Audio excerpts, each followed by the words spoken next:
Olá, boa tarde a todos. É um prazer estar aqui com vocês. Eu agradeço principalmente o convite da doutora Sônia, nessa experiência de estar aqui na Madeira pela primeira vez. Então, espero poder trazer alguns questionamentos, né? E depois das falas que a gente teve na parte da manhã, é difícil trazer efetivamente alguma coisa mais relevante do que já foi dito, mas eu vou tentar trazer por uma nova perspectiva, pelo menos, e não trazer respostas, mas questionamentos. Eu acho que isso é o mais importante como professor, a gente ter mais questionamentos do que respostas. Então, antes da gente entrar realmente na parte da educação, a gente tem que entender um pouquinho o que é a criatividade. E se a gente está falando de um professor do futuro, a gente tem que entender que falar de futuro não tem como estar desassociado da criatividade. A criatividade vai estar sempre em conjunto.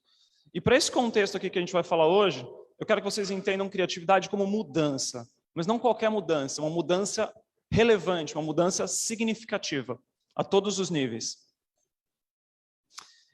E a criatividade, ela não é uma coisa do indivíduo, não é uma coisa única e particular, ela é um fenômeno social. E como fenômeno social, ela vai do micro para o macro, entendendo o micro como um aluno, o professor, a sala de aula, a instituição, a escola, a sociedade, o mercado de trabalho, ou seja, ela vai indo desde você, o indivíduo, e todas essas interações que a gente cria ao longo da nossa vida, né? Então, a criatividade acontece nessas relações. E também, o passado não dá para ser mudado. Então, a gente tem que sempre falar de criatividade do hoje para amanhã. O que a gente pode fazer diferente hoje que vai transformar o nosso amanhã? Eu queria começar essa fala aqui com vocês com essa pergunta. Perdão. Por que você escolheu trabalhar com educação? Eu acho que esse é um questionamento super importante, principalmente para professores, porque você não escolheu trabalhar com educação para ficar rico, por exemplo, né? Então, trabalhar com educação sempre tem ali uma fagulha, né? uma faísca de paixão. Você está na educação por paixão, seja ela qual for. E você, como agente de mudança, agente de educação que vai transformar a vida das pessoas, como foi dito nas falas anteriores, você está aqui por um motivo. Então, reflita, qual que é esse seu motivo? Por que você veio parar na educação? O meu motivo principal foi porque eu senti que a educação falhou comigo. Então, como aluno, eu lembro, eu tenho claras essas memórias, eu era uma criança difícil, né? Provavelmente vocês não me queriam como aluno, mas eu era muito questionador, né? Não de forma desrespeitosa, mas eu sempre... Mas por que eu tenho que aprender isso? Por que isso é relevante? Quem é que disse que isso aqui vai realmente fazer diferença na minha vida? Né? E eu acabei indo para uma licenciatura em design gráfico, né? Mais voltada à parte artística. E se tem algum professor de artes aqui, sabe muito bem como a arte é tratada na escola, né? Então, eu não tinha suporte para essa área. Então, ok, se eu sei que eu quero ir para uma parte que vai envolver a questão artística, por que eu não estou sendo auxiliado nesse sentido? Então, o meu principal motivo era ser para as pessoas, ser para os alunos, quem não foram para mim. Então, eu também tenho essa perspectiva de eu não gosto só de reclamar das coisas. Se eu não concordo com algo, eu tenho que ser o primeiro a ir lá e me envolver e falar, então vamos mudar isso aqui, vamos fazer diferente. Esse foi o meu motivo. Só que ao longo desses meus anos de estudo da criatividade, essa foi uma frase que eu ouvi assim constantemente. Usar a criatividade é ótimo, desde que não mude nada. Porque a criatividade é maravilhosa mesmo. Mas quando é você que tem que lidar com a criatividade, aí não, pera lá. O outro lida, eu não quero lidar com criatividade, eu não quero ter que fazer as coisas diferentes. Eu tenho aqui a minha aula planejada, eu tenho aqui um programa para seguir, eu tenho aqui uma aula que eu já pensei. Eu não quero fazer diferente porque um aluno está reclamando, né? Então eu ouvia muito isso, muito. E aqui eu trouxe um trecho de um vídeo, são 30 segundos, que é uma metáfora, né, de um aluno que processa o sistema educacional por uma série de motivos. Então, queria que vocês assistem esse trecho. Exhibit A. Here's a modern day phone. Recognize it? Here's a phone from 150 years ago. Big difference, right? Stay with me. Here's a car from today. And here's a car from 150 years ago. Big difference, right? Well, get this. Here's a classroom of today. And here's a class we used 150 years ago. Now, ain't that a shame? In literally more than a century, nothing has changed. Yet you claim to prepare students for the future? But with evidence like that, I must ask, do you prepare students for the future or the past? Então eu volto na pergunta. Como é que a gente pode mudar fazendo as coisas da mesma forma? Como é que a gente pode falar, ok, usar a criatividade é ótimo, desde que não mude nada? Não tem como. E a gente vivenciou isso de uma série de formas que, inclusive, os palestrantes anteriores trouxeram isso, mas eu queria trazer uma nova perspectiva para esses dados, principalmente. A gente teve aqui um relatório do World Economic Forum, em 2020, falando justamente sobre as escolas do futuro. E eles trouxeram, muitos sistemas de ensino ainda dependem fortemente de formas passivas de aprendizado, focadas na instrução e na memoração direta, em vez de métodos interativos que promovam o pensamento crítico e individual necessário na economia atual, impulsionada pela inovação. Então, essa foi um alerta nesse relatório da World Economic Forum em 2020. E aí, jogo para vocês a pergunta, por que a escola mudou tão pouco em 150 anos? Se você perguntar para mim, a resposta mais óbvia é porque a escola tem os clientes garantidos. Se a escola é obrigatória, o meu cliente não precisa estar satisfeito com o meu serviço, porque ele vai voltar. Ou seja, que motivação eu tenho para mudar, fazer as coisas diferentes, se meu cliente, mesmo reclamando, volta? Então, vamos olhar para isso. Esse foi um dado que trouxeram aqui nas falas anteriores. Portugal, em 2021, aliás, esses dados são de Portugal, eu tive o cuidado aí de pesquisar sobre especificamente esse contexto. Em 2021, Portugal bateu o recorde do mínimo histórico de abandono escolar. Mas eu quero chamar a atenção de vocês para a notícia da esquerda. Isso. Na palavra obrigatório. Se eu sou obrigado a ir para a escola, e eu como jovem, como criança, vou ter consequências seríssimas se eu não for, dificilmente eu não vou. Mas será que essa estatística se mantém no ensino não obrigatório? Por exemplo, quando eu vou para a universidade, não é obrigatório. Eu não preciso estar lá. Não tem nada que me obrigue a ter um diploma universitário. E aqui a gente tem outro dado, de 2015, inclusive, que 3 em cada 10 universitários acabam abandonando o curso. Ou seja, a gente tem uma taxa de 6% que sobe para 30%. Mais uma vez, vocês conhecem algum aluno que acorda de manhã e pensa, yes, vou para a escola, que ótimo. Não existe esse aluno. E o aluno, quando termina o 12º ano, termina o secundário, o que ele pensa? Ah, graças a Deus, estou livre. Que motivação ele tem para continuar esse percurso escolar? Se ele vai pensar, pô, a escola foi uma tortura, eu não vou continuar isso na universidade, que segue mais ou menos os mesmos moldes. Embora eu tenha um pouquinho mais de escolha, já posso direcionar um pouco mais o que eu quero aprender, que área me interessa e como é que eu posso explorar aquilo, os moldes são ainda muito semelhantes. E na pandemia, nem se diz. A gente viu como, de forma generalizada, claro, a escola não estava preparada para esse tipo de acontecimento. Então, voltamos no vídeo. Como é que a gente pode preparar os alunos para o futuro se a gente mesmo não está preparado? Né? E aqui uma questão, até vou abrir esse parênteses. Os próprios alunos não estão preparados quando a gente pensa, mas eles sabem mexer na tecnologia.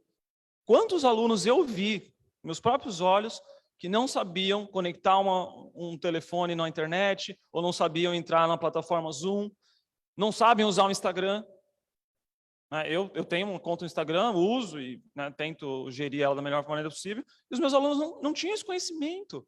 Sabiam mandar mensagem e entrar no perfil dos outros para fuçar as fotos. Era isso. E eu falei, tá, mas como é que você usa o algoritmo a seu favor? Como é que você filtra o conteúdo que você consome? Ou você segue qualquer pessoa? E eles ficavam me olhando com uma cara, tipo, sei lá, é o Instagram. Né? Aqui outro dado, a gente continua nesse percurso. Os millennials, entendidos aí entre as pessoas hoje, entre os 23 e 38 anos, aliás, quem aqui está dentro dessa faixa etária? Só por curiosidade. A gente tem que ser jovem, exatamente. Então, agora, pensa aqui comigo. Esses millennials, né, com 23 a 38 anos, são o pessoal que está terminando a universidade agora, está entrando no mercado de trabalho agora, ou já está há alguns anos no mercado de trabalho. E 95% deles disseram, estou sofrendo de burnout, ou já sofri de burnout. Burnout é a síndrome do esgotamento, né? E detalhe, essa pesquisa é de 2019. Na pandemia, isso piorou drasticamente. E olha que curioso, desses 95%, 72% relacionam burnout com trabalho. Se a gente está preparando jovens para o mercado de trabalho, esse dado mostra que a gente está falhando miseravelmente, né? E eu me incluo, porque eu estou nessa geração.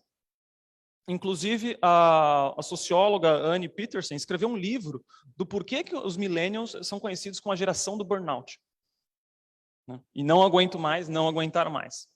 Eu vou voltar nessa questão um pouco mais adiante, mas a questão aqui é, a gente vem de uma escola que é uma tortura, continua essa tortura na universidade, e depois a gente chega no mercado de trabalho e vê que não era nada daquilo que a gente estava esperando, que gera frustração, gera indignação. E se eu não sei agir nessa situação, se eu não tenho as ferramentas, eu não fui treinado para isso, o que eu faço agora? Burnout. E aí, pandemia. Tudo isso foi antes da pandemia, né? Agora a gente entra na pandemia.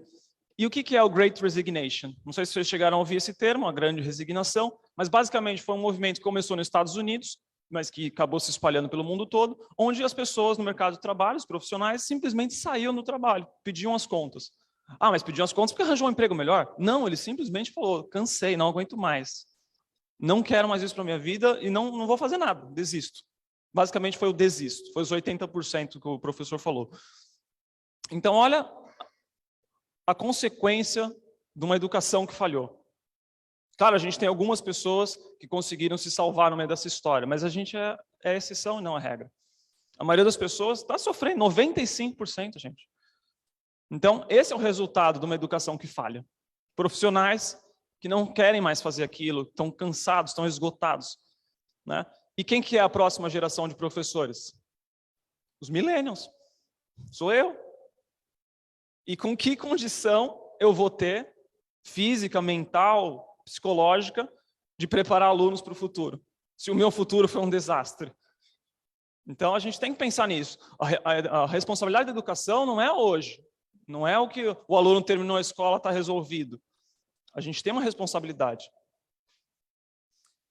E tudo isso, né, essa gota d'água que foi o Great Resignation, na minha opinião, foi um grande grito de basta, de chega. Não dá mais para fazer as coisas do mesmo jeito.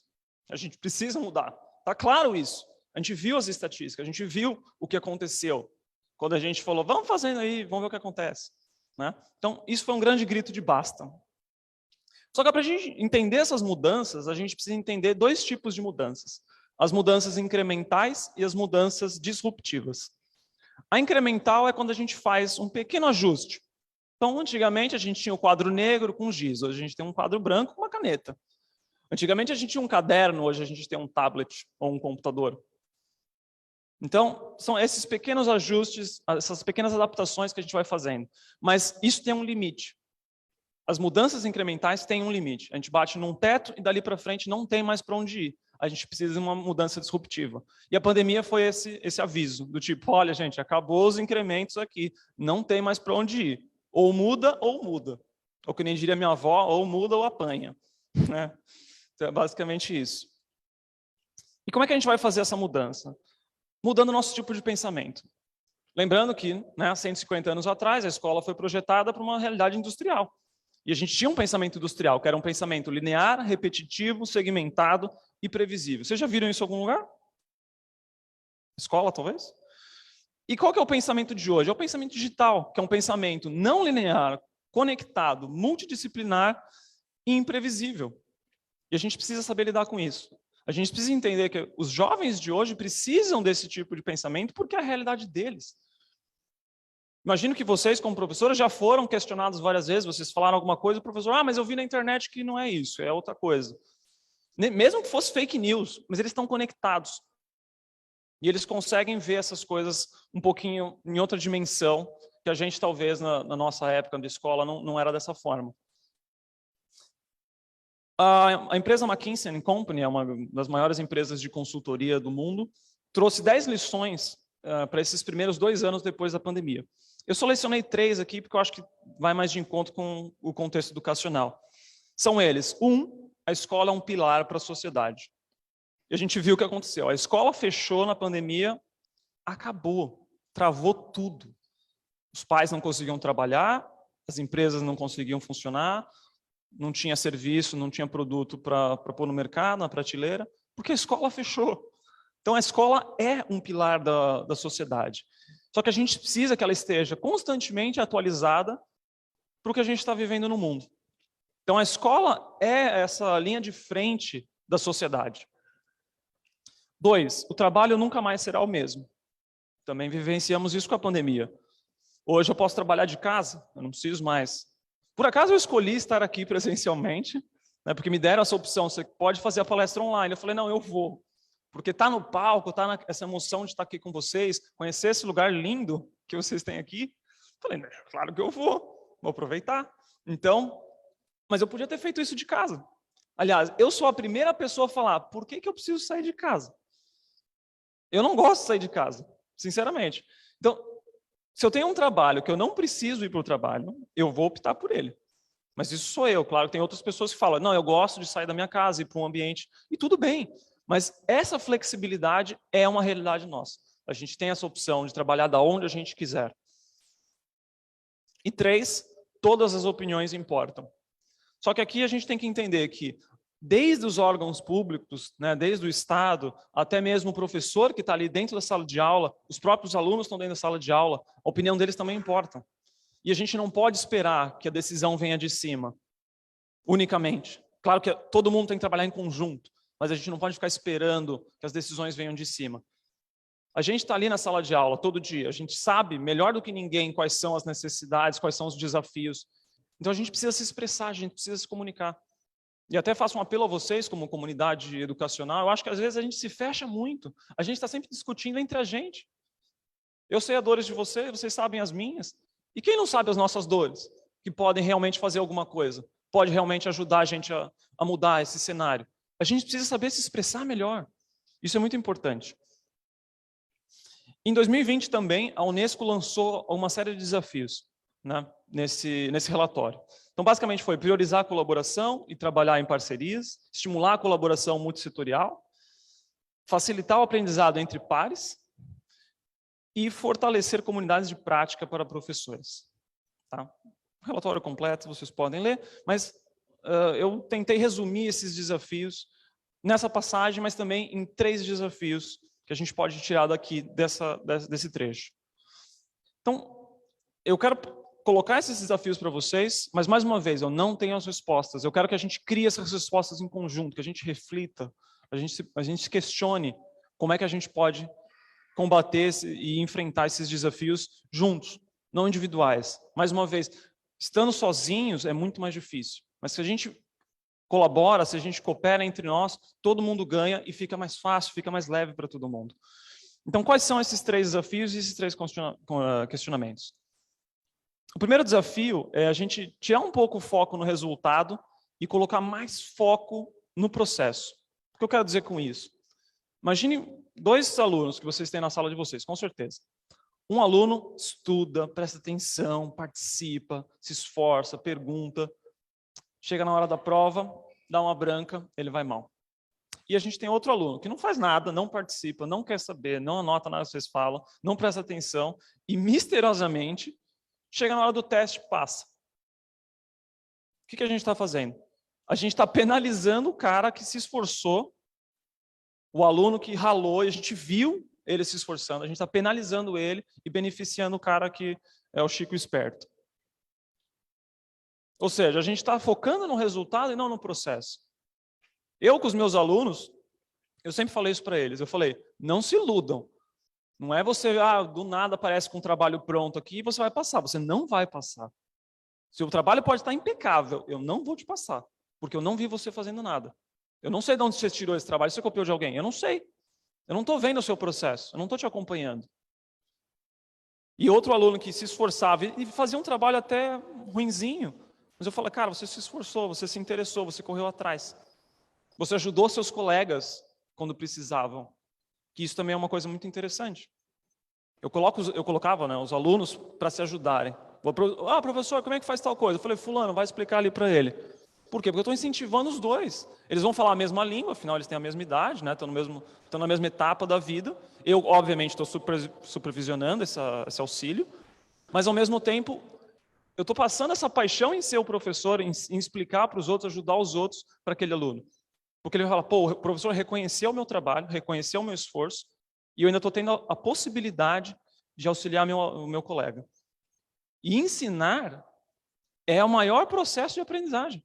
A gente aprende mais quando a gente ensina do que quando a gente está só recebendo a informação. Então, eu fazia isso, não, é uma experiência minha, uma prática minha, sirva quem servir. Agora, dentro desse desafio, para que serve alguma coisa? E essa é uma pergunta que os alunos provavelmente fazem na aula. Professor, para que eu quero aprender isso? Para que isso interessa? E tem uma história de um professor lá do Brasil, o professor Leandro Carnal, não sei se vocês conhecem, e ele conta uma história maravilhosa, que um dia perguntaram para ele, professor, para que serve a filosofia? E ele falou, para nada. Porque a filosofia não é servidora, ela é servida. Ou seja, ela não tem uma serventia para você, é você que tem que pensar nela, refletir sobre ela para se desenvolver. E a gente está a gente está indo num caminho onde tudo é muito prático, muito tem que ser útil, tem que servir para alguma coisa. E quando a gente faz isso, a gente cria robôs, alunos que são mecanizados. Se aquilo não tem uma utilidade prática, não serve para nada.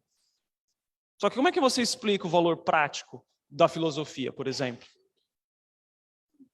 Mas sem filosofia, a gente não desenvolve pensamento crítico, a gente não desenvolve questionamento, que são muito mais importantes, às vezes, do que simplesmente a prática. Então, o que a gente ensina nem sempre precisa servir para alguma coisa, não precisa ter uma utilidade, mas ela tem que ser relevante, significativa na vida daquele aluno. E ele precisa enxergar isso, que também é muito importante. Outro ponto principal, né, que a educação não é sobre o que vocês ensinam, né, você como professor.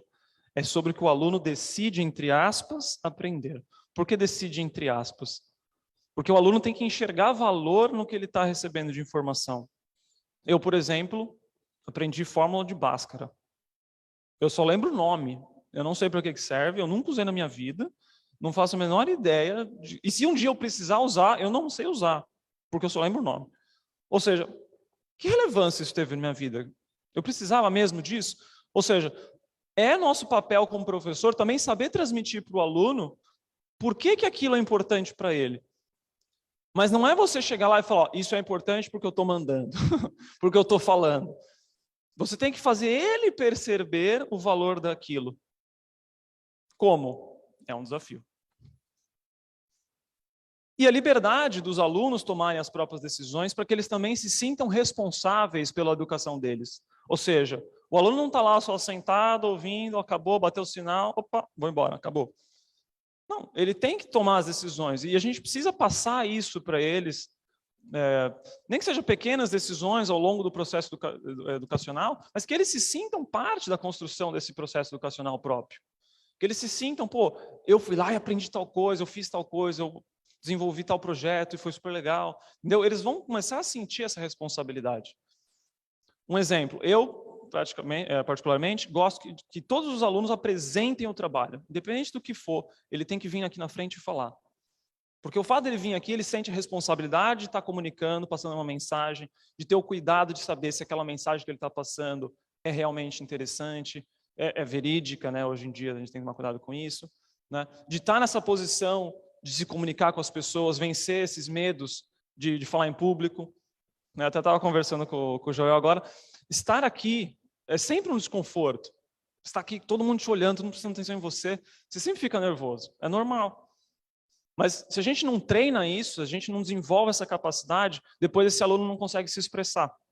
E aí vai chegar no mercado de trabalho, o que vai acontecer? Ele vai pegar um chefe e vai falar, faça isso. Ele não vai questionar, porque ele não consegue expressar isso, ele não sabe como contornar a situação, não sabe lidar com aquilo. Então a comunicação é muito importante. E ele sendo responsável por essas pequenas decisões, do que eu vou fazer, como eu vou fazer, né? Faz parte desse processo educativo. Trazendo uma frase para ilustrar esse primeiro desafio, os melhores professores mostram em qual direção olhar, mas não dizem o que deve ser visto. E eu acho que o professor do futuro cada vez mais segue nesse caminho. Eu não tenho mais que entrar na sala de aula sabendo tudo que os alunos têm que saber, né? Eu já planeei tudo, ele tem que tal. Não, eu tenho que ter uma noção do tipo, olha, seria interessante que os alunos, ao longo desse projeto, ao longo desse módulo, dessa cadeira, desenvolvessem tais e tais e tais capacidades, de uma forma um pouco mais abrangente. Agora, como isso vai acontecer ali nos pormenores, deixar um pouco a liberdade dos próprios alunos de irem desenhando esse caminho com vocês, né? Então, eu estou apontando uma direção e os alunos estão descobrindo esse caminho por conta deles. E qual questionamento a gente pode tirar desse primeiro desafio? Que é uma provocação para vocês, para que a gente possa chegar numa resposta ou em respostas, no plural, porque não existe uma única resposta certa, é esse questionamento. Como descentralizar o aprendizado e convidar a todos, aluno, professor, escola, governo, enfim, a fazer parte desse processo? Como cada um pode contribuir nesse processo? O segundo desafio proposto pela Unesco, no meu entender, é menos foco no individual, mais foco no coletivo. Esses testes que a gente falou hoje na parte da manhã, é foco no individual. É aquela pessoa isolada, fora do contexto, porque é aquilo, né? E aquele resultado vai determinar a vida dela dali para frente. Que até o professor trouxe exemplo da neta dele, né? Que por causa de 0,1 não conseguiu entrar no curso que queria. Agora, por causa de uma avaliação individual, isolada, desconsiderada do contexto, o que aconteceu com essa pessoa, com esse aluno? Foi prejudicado. E não foi por falta de esforço. Bom, não conheço a neta dele, mas imagino que não tenha sido por falta de esforço, né? Então, como é que a gente pode colocar o foco no coletivo e sair um pouco do individual? O primeiro ponto é que a educação tem que abordar o que o aluno está vivendo, qual que é a realidade desse aluno. Como é que o aluno está enxergando esse mundo? Quais são as inseguranças, os medos, as inquietações, os questionamentos, a curiosidade que ele tem em relação ao mundo? E como é que a gente pode evidenciar isso? Como é que a gente pode colocar isso na frente do processo educativo? O segundo ponto é entender que todo mundo tem algo para ensinar e todo mundo tem algo para aprender. E como professor, a gente aprende muito. Por exemplo, quem aqui tem filho pequeno? Imagino que tem aí 2, 3 anos, 4, pronto. Teoricamente, são pessoas sem conhecimento nenhum, acabaram de chegar no mundo. Mas o quanto vocês já aprenderam com eles? Seja que eles te ensinaram, do tipo, alguma atitude que eles tiveram, alguma ação que eles tiveram, você falou, pô, realmente nunca pensei nisso. Quanto o fato de, agora você está entendendo uma série de coisas. Né? Quem aqui nunca ouviu dos pais, quando você tiver filho, você vai entender. Então o processo de educação seu continua. E o contato com aquela criança pequena está continuando o seu processo. Ou seja, todo mundo tem algo para ensinar, todo mundo tem algo para aprender. Mais um exemplo de sala de aula. Eu coloco os meus alunos para explicar determinados assuntos e eu aprendo com eles, porque às vezes eles trazem coisas que eu não sei. E não tem problema nenhum. Mas você quer ver, você travar um aluno hoje, dar aquela tela azul, é o aluno perguntar, professor, como é que é tal coisa? Qual que é a resposta de tal coisa? Você dizer, não sei. O aluno não sabe o que fazer, é muito engraçado. Às vezes eu fazia de propósito, mas às vezes eu realmente não sabia. Eu falei, cara, não sei a resposta certa. Não sei se tem uma resposta, aliás.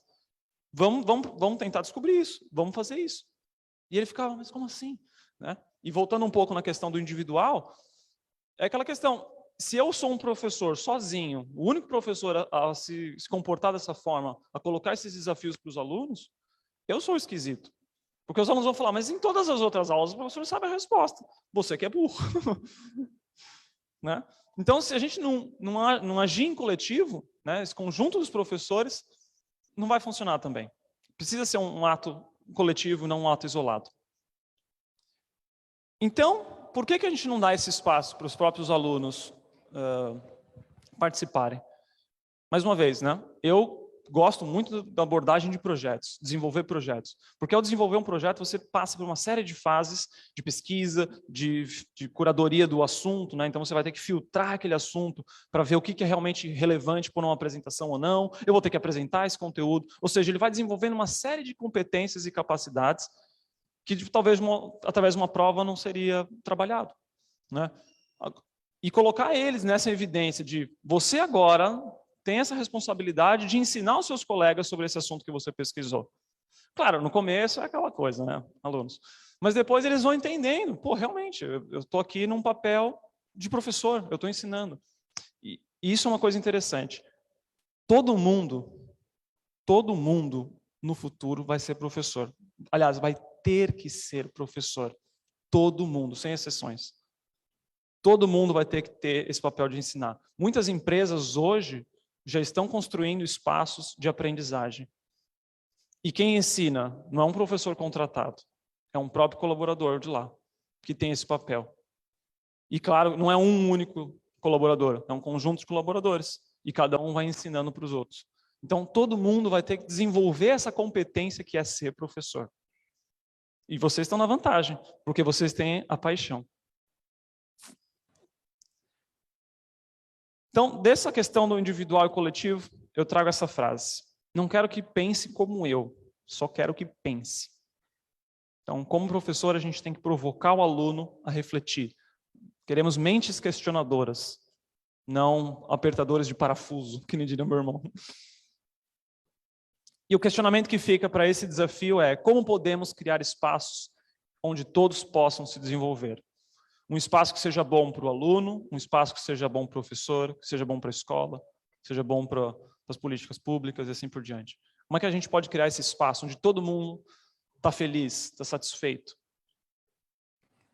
E aqui a gente volta na questão da emoção, né, na psicologia das emoções, pedagogia, perdão, das emoções. Porque se o aluno acorda de manhã e fala, não, escola não, isso é muito mal. Agora, se o aluno acorda de manhã e fala, beleza, vamos para a escola, que ótimo. O aprendizado é outro, é outro. E o terceiro desafio é menos foco no hoje e mais foco no amanhã. E no amanhã não é amanhã, é futuro. Só para esclarecer. Então, a gente está muito preocupado com o hoje. Minha aula de hoje, minha aula dessa semana, o teste que eles têm que fazer agora, esse ano letivo. Né? Na pandemia a gente viu muito isso e para mim, particularmente, foi muito triste ver as escolas correndo para salvar o ano letivo. Não era salvar os alunos ou ajudar os alunos, era salvar o ano letivo. É do tipo, ó, completei a minha missão, tá entregue, aprendeu, não aprendeu, o problema é seu. Né? Então, por que a gente não pode pensar que, olha as consequências a longo prazo de um aluno infeliz? Né? A gente tem uma geração perdida, basicamente, porque a gente não deu essa atenção e não teve esse foco. Que um dia, aqueles jovens, aqueles alunos, aquelas crianças difíceis, vão pagar a nossa aposentadoria. A nossa, como é que vocês falam? Reforma, perdão. Então, esses jovens, essas crianças difíceis vão pagar a nossa reforma, então a gente tem que pensar no amanhã. Nem que seja por motivos egoístas. E para a gente pensar nesse amanhã, um ponto que eu acho fundamental é a gente tomar cuidado com as ideias que a gente vende. Eu não sei se vocês usam essa expressão, mas basicamente eu cresci ouvindo que eu tinha que ser sempre forte, que eu não tinha que mostrar vulnerabilidade, eu não tinha que chorar, eu tinha que continuar em frente, independente do que acontecesse. E olha o que aconteceu. Uma geração esgotada. Uma geração que não sabe mais o que fazer da vida. Já não aguenta mais aguentar mais. Porque foi uma ideia que me venderam. Outra ideia que me venderam. Terminou a faculdade, emprego está garantido, não se preocupe. Perdi a conta de quantos currículos eu mandei e nem me responderam, nem para falar que não. Ou seja, foi uma frustração muito grande para mim. Né? Claro que, graças a Deus, eu consegui ali gerir e dar a volta por cima, encontrar outros caminhos. Mas para muita gente, isso era completamente frustrante. Né? Então, a gente tem que tomar cuidado com que ideias a gente vende para os alunos. E, inclusive, um professor amigo meu, quando eu me mudei para Portugal, ele veio junto comigo, E uma vez ele me falou, é muito difícil ser forte o tempo todo. E ele tinha uma família um pouco mais complicada, os pais eram doentes, enfim. E ele me falou isso uma vez, num desabafo. É muito difícil ser forte o tempo todo. Porque você tem uma série de pessoas que dependem de você, e você não tem tempo para mostrar fraqueza. Porque as outras pessoas estão precisando de você. Então é muito difícil mesmo você ser forte o tempo todo. Mas isso vai desgastando ao longo do tempo. E a gente viu as consequências. O segundo ponto é que a escola não é o único caminho. O que eu quero dizer com isso? Hoje em dia existem várias formas de se aprender. Então, se você entrar no YouTube agora e procurar tutoriais de sei lá o quê, você vai encontrar vários vídeos que vão te explicar como fazer isso muito melhor do que eu explicaria.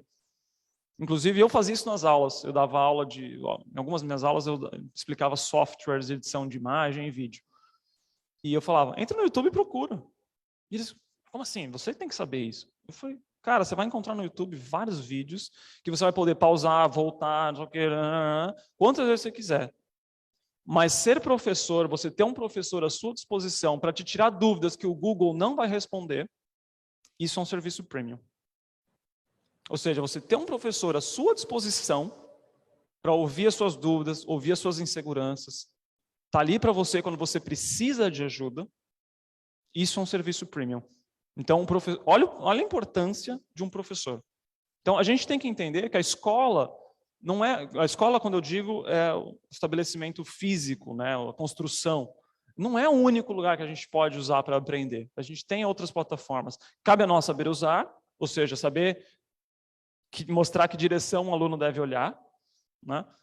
Mas entender que a educação não acontece só dentro da sala, acontece fora da sala também. Acontece online, daqui a pouco até no metaverso. Então, a gente tem que entender isso e saber usar isso a nosso favor. E lembrar que o nosso papel é mais de mentor, mais de tutor, do que efetivamente de ensinador, vamos dizer assim, né? Então, eu não estou aqui para... Eu sou o detentor do conhecimento e está aqui o que você tem que saber, sua vida está garantida. Não, eu estou aqui para te ajudar na sua viagem, no seu percurso. Mas você tem que fazer o seu percurso. E aqui fica uma lição de casa para vocês, um trabalho para casa. Pesquisem na internet depois quantas pessoas famosas, celebridades, desistiram da escola. Quantas? Um exemplo clássico é o Steve Jobs. Ele abandonou a escola, ele saiu da escola. Só que essas pessoas são os ídolos dos nossos alunos. Que argumento a gente tem para usar com eles agora? Ah, mas o Steve Jobs criou uma das empresas mais valiosas do mundo e ele desistiu da escola. Sai dessa, professor. É complicado. Então a gente tem que saber lidar com isso. E lembrar, o nosso trabalho é estar ali para eles, para ajudar eles, guiar eles, mostrar que direção ele deve olhar. A gente não está ali para deter todo o conhecimento. E o terceiro ponto é que muitas das coisas que a gente ensina para os alunos, eles só vão realmente aprender daqui a alguns anos. Isso pode ser um pouco frustrante, eu sei, né, porque a gente quer um resultado ali imediato, de você ver, pô, eu fiz a diferença na vida desse aluno. Mas certas coisas eles só vão aprender depois. Eu, muitas vezes, me peguei pensando, depois já sendo professor, agora eu entendi o que aquele professor estava falando. Anos depois, né? Então, o exemplo que eu dei, né, quando seus pais falaram, quando você tiver filho, você vai entender. São coisas que a gente só vai aprender com o tempo. Não tem como apressar isso. Não tem prova que teste que prove isso. É só daqui a alguns anos.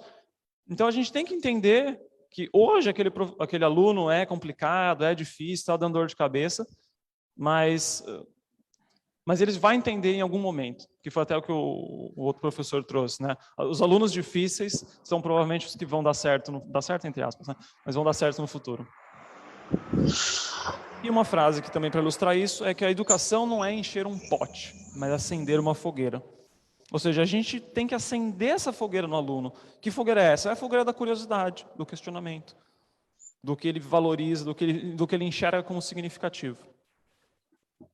E o questionamento que fica desse terceiro desafio é como podemos usar a criatividade para transformar um futuro incerto em um futuro e se, um futuro de possibilidades, um futuro de oportunidades. Como é que a gente transforma isso? E fica um convite meu aqui. Se vocês quiserem saber mais sobre gestão de criatividade e de comunidade de aprendizado, que é a minha área, né, o que eu pesquiso, Vamos manter contato. Eu tenho todo o gosto de partilhar com vocês essas fontes que eu usei aqui e alguns outros artigos que possam ser interessantes. Vamos manter essa comunidade ativa, vamos responder esses questionamentos coletivamente. Muito obrigado.